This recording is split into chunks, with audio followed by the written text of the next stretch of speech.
Alors avec ce testeur qui teste et la résistance et le voltage cellule par cellule, on va regarder ce qu'il en est des batteries qui m'ont joué un tour pendant le dernier vol de l'Optera. Donc il s'agissait de deux batteries de 3000 mAh Turnigy. Voilà, on voit bien l'étiquette là. Voilà. Et je les branche, je vous montre ce que ça donne.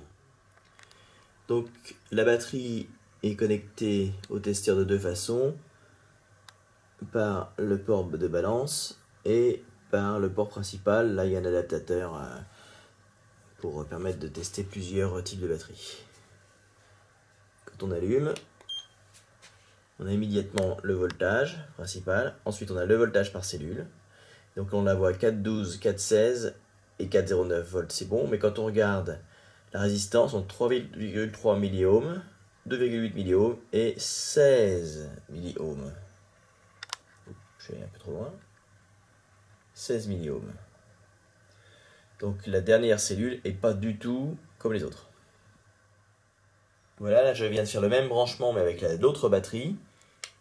J'allume et on a donc au début 12 volts 60. Ensuite quand on va cellule par cellule, 4,14, 4,19, 4,08, mais surtout, donc ça c'est la même chose, c'est bon, 3,3 milliohms, 3,3 milliohms et la dernière cellule 15 milliohms. Donc on a un problème avec la dernière cellule sur cette batterie là aussi. Donc les deux batteries sont en mauvais état. Alors on remarque que ces batteries ne sont pas du tout gonflées, hein, c'est des batteries qui sont plutôt récentes. Elles sont plutôt récentes. Elles ont eu peut-être des accidents, mais pas, ouais, elles n'ont aucune déformation. Hein, pareil, donc pas gonflées. À l'aspect, elles n'ont rien de particulier. Là, j'ai mis la batterie qui gérait l'électronique. Alors elle, par contre, c'est une batterie de 1000 mAh qui a quelques années de vol. Elle a au moins 2 ou 3 ans cette batterie. Elle a au moins 2 ans, on va dire. Donc elle est un petit peu gonflée. Elle est un petit peu gonflée celle-là. Je l'ai branchée.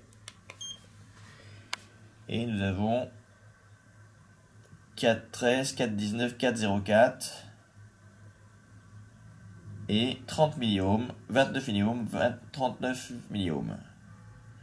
Donc on voit quand même que là c'est homogène, même si cette batterie est un petit peu ancienne, les valeurs sont homogènes. On voit que la dernière cellule a un petit peu moins de voltage et un petit peu plus de résistance.